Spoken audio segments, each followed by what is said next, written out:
Jésus. Nous acclamons le roi de gloire. Nous acclamons celui qui est mort à la croix. Nous acclamons celui qui est allé nous préparer une place au ciel. Nous acclamons celui qui est allé préparer demeure, cité pour l'église, pour les racheter. Nous acclamons celui qui est notre force. Nous acclamons celui qui est notre avocat auprès du Père. Nous acclamons le roi de gloire. Nous acclamons le Seigneur des Seigneurs. Nous acclamons le Tout-Puissant. Nous acclamons la révélation du Père. Nous acclamons le rocher. Nous acclamons le roc. Nous acclamons la pierre rejetée par ceux qui bâtissaient, qui est devenue la principale de l'homme. Gloire à ton nom, Seigneur. Gloire à ton nom, Jésus. Merci, Seigneur. Tu vas t'asseoir, que Dieu te bénisse. Nous allons prier que nos cœurs soient disposés pour la parole de Dieu. Et les mots prions le Seigneur au nom de Jésus. Nous t'apportons encore nos cœurs ce matin pour t'écouter toi seul. Ta parole nous fait du bien. Ta parole est la nourriture de notre âme, Seigneur. Gloire à ton nom, Jésus. Merci, Seigneur. Au nom de Jésus-Christ, nous disons Amen. Amen. Voilà, nous sommes en train de continuer des sous-thèmes sur l'héritage. Et nous avons rappelé que l'héritage, c'est ce qui est transmis par succession, mais aussi l'héritage, ce sont des biens, ce sont des propriétés. C'est une propriété, c'est aussi des richesses que l'on peut recevoir. Et principalement, ou précisément, nous sommes en train de voir donc l'héritage de ce que Dieu nous accorde en tant qu'enfants de Dieu. Dieu nous accorde vraiment l'héritage. Ce n'est pas en vain que nous avons accepté Jésus-Christ. Ce n'est pas en vain que Dieu nous a sauvés par grâce. Mais il nous accorde vraiment l'héritage. Et dans cet héritage, nous avons beaucoup de choses que nous recevons par la grâce du Seigneur. Et parmi lesquelles nous avons déjà vu que dans l'héritage, nous avons le droit, nous avons la grâce d'être participants de la nature divine. Nous sommes dans la maison de Dieu, nous sommes dans le sanctuaire, nous avons une libre entrée dans le sanctuaire, nous sommes dans la lumière, l'héritage des saints dans la lumière. Et aussi, chers frères et sœurs, nous sommes dans le bonheur. Est-ce qu'on peut acclamer le Seigneur? Et donc voilà pourquoi l'un des premiers enseignements de Jésus, c'était sur les béatitudes. Et là, il disait heureux, heureux. Le bonheur que nous avons en Dieu, même quand nous traversons des persécutions, des oppressions, à l'intérieur de notre cœur, nous sommes heureux. Il faut que nous comprenions la marche avec le Seigneur. Il a dit heureux lorsqu'on vous outragera, lorsqu'on vous persécutera, lorsqu'on dira toutes sortes de mal contre vous. Pourquoi nous devons être heureux? Parce que nous avons des récompenses dans le ciel. Est-ce qu'on peut acclamer le Seigneur? Ce matin, nous prenons un texte biblique. Nous sommes dans Hébreux chapitre 6, verset 12. Il est écrit en sorte que vous ne vous relâchiez point et que vous imitiez ceux qui, par la foi et la persévérance, héritent les promesses. Un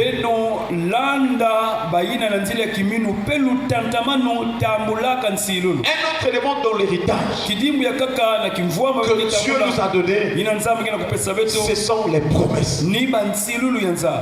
Voilà pourquoi nous voyons qu'une personne qui vient même de se convertir bénéficie aussi de cet héritage. Lorsqu'une personne devient enfant de Dieu, il rentre dans l'alliance avec Dieu. Et cette alliance est basée sur les meilleures promesses. Je vous assure, chers frères et sœurs, la promesse est un héritage. Les promesses que Dieu nous a données constituent vraiment l'héritage. Voilà pourquoi nous voyons dans la vie d'Abraham. Dieu lui a fait la promesse. Mais la promesse n'était pas restée sur Abraham seul. Cette promesse concernait aussi sa postérité. Voilà pourquoi Dieu a dit la même chose. À Jacob, il a dit la même chose. Et jusqu'à ce que nous arrivons à Christ, nous voyons les mêmes promesses. Donc, puisque que ceux à qui la promesse était donnée sont morts. Et la succession, c'est la postérité. Comme l'héritage, c'est ce qui est transmis par succession. Donc les promesses d'Abraham qui se sont transmises sur la descendance de la postérité constituent aussi l'héritage.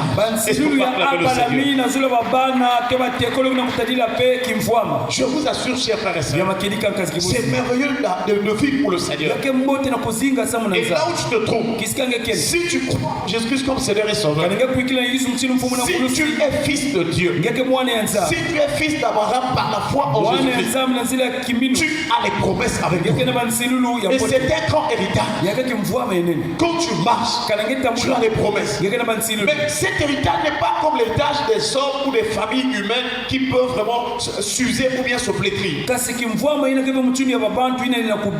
Cet héritage est puissant. Les promesses sont avec toi. Quand tu as une situation, de la même manière que l'héritage permet aux descendants d'être riches, de les utiliser pour continuer à bien vivre. Aussi en Christ, chers frères et sœurs, l'héritage nous donne. Lorsque nous avons quelque chose, lorsque nous sommes dans une situation, nous pouvons recourir, nous pouvons regarder à l'héritage pour résoudre une situation.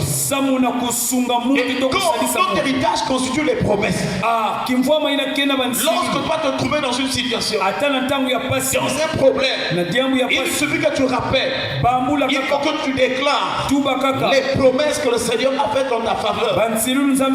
Donc l'alliance nouvelle est éternelle en Jésus-Christ. Lorsque tu prononces, lorsque tu déclares les promesses, la situation est résolue. Alléluia. Amen. Voilà pourquoi, chers frères et sœurs, par exemple, lorsqu'il y a une situation de démon, si pendant que tu es dans un corps ou dans un domaine donné, quand tu vas prier, comme Jésus a dit, voici les miracles qui accompagneront ceux qui auront cru. Oh mon nom, ils chasseront les démons. C'est une promesse pour ceux qui ont la foi en Jésus-Christ. Et quand tu auras une situation, si tu rappelles cette promesse, je m'adresse à toi, esprit impur, tu dois sortir, car il est écrit, voici les miracles qui accompagneront tous ceux qui auront cru. Oh mon nom, ils chasseront les démons. Je m'adresse à toi, esprit impur, tu dois sortir de ce corps au nom de Jésus. La promesse s'accomplira. La promesse s'accomplira. Est-ce qu'on peut acclamer le Seigneur?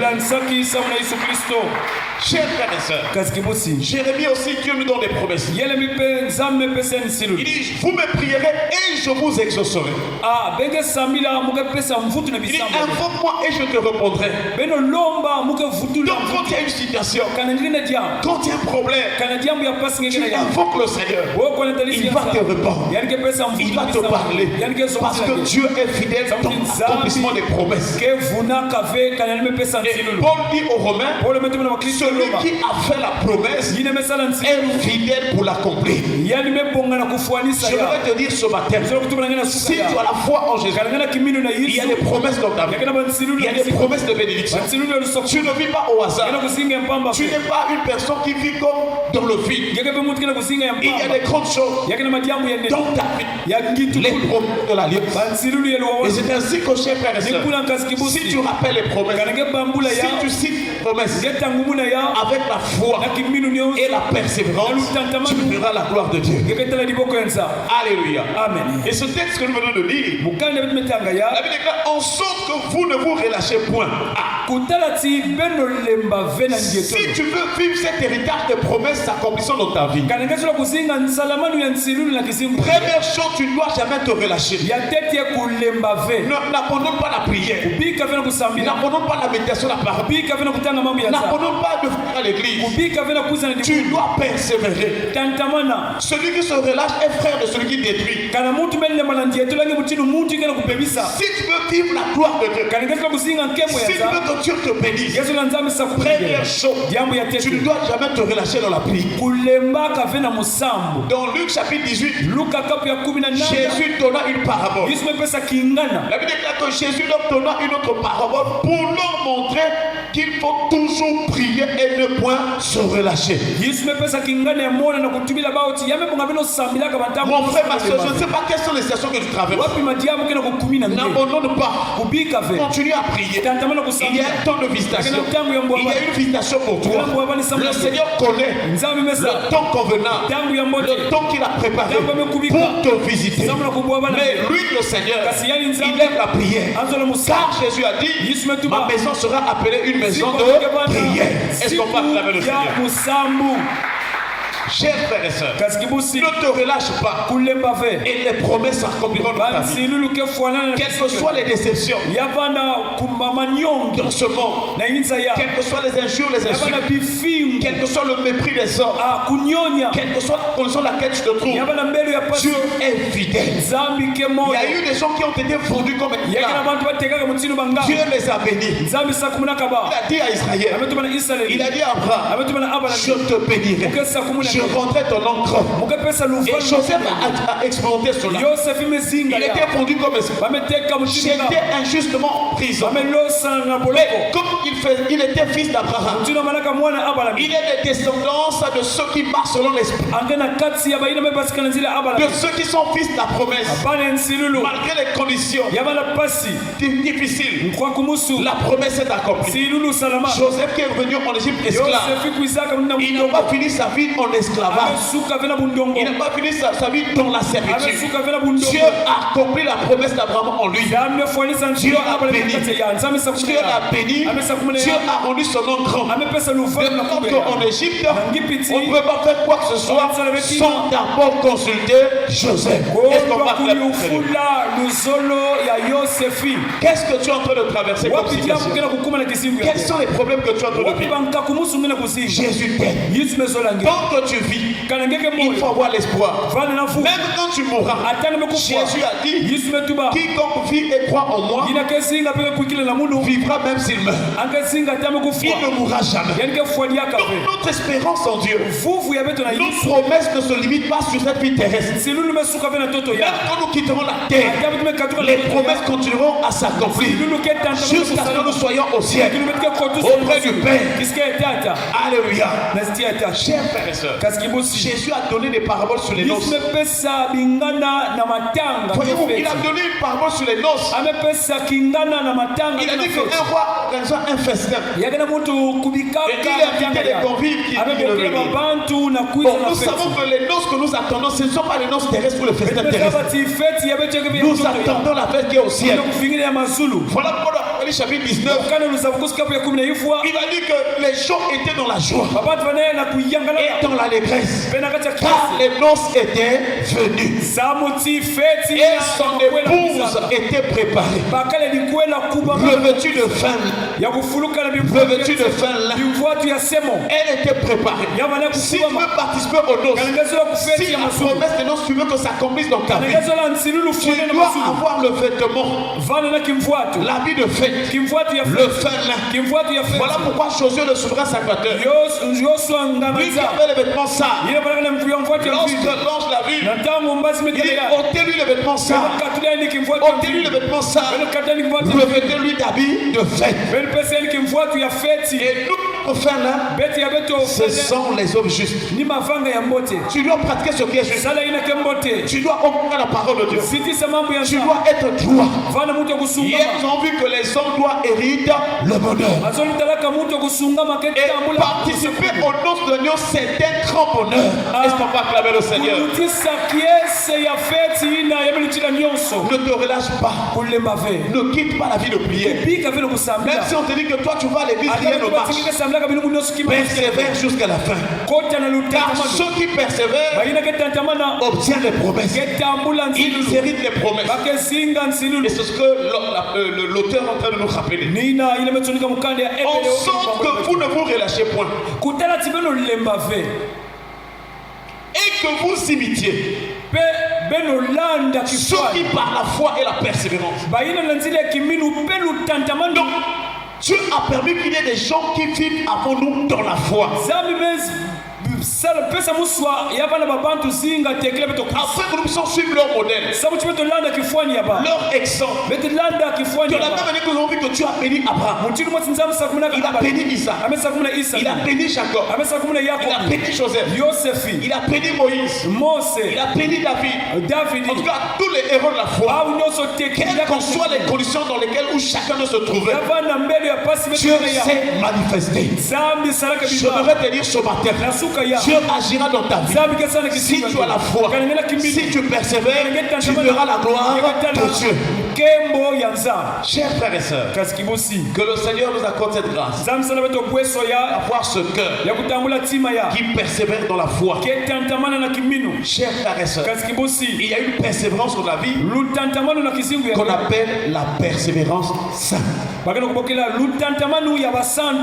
Alléluia. Amen. Et nous prions que cette année, que le Seigneur accomplisse en ta faveur, selon sa volonté, les promesses de bénédiction pour ta vie, pour son église, pour les saints, les élus, à travers le monde entier. Que Dieu se souvienne de toi, lui qui est fidèle. Baissez les têtes dans la prière. Nous remercions le Seigneur pour sa parole. Élevons-nous à prier le Seigneur au nom de Jésus. Bondela, bondela, Sambila mon frère, bondela. Merci de ta parole. Oh Jésus, merci Seigneur.